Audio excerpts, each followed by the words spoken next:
புதிய தலைமை தேர்தல் ஆணையராக ஞானேஷ்குமார் இன்று பொறுப்பேற்றுக் கொண்டார். இந்திய தலைமை தேர்தல் ஆணையராக இருந்த ராஜீவ்குமாரின் பதவிக்காலம் முடிவடைவதால் புதிய தலைமை ஆணையராக ஞானேஷ்குமார் அறிவிக்கப்பட்டிருந்தார்.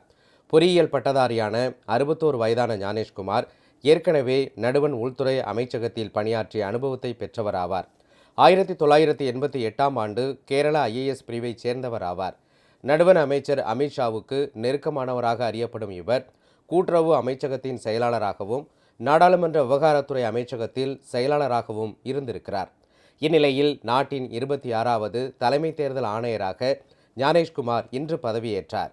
65 வயது நிறைவடையும் வரை அவர் இந்த பொறுப்பில் பணியாற்றுவார்.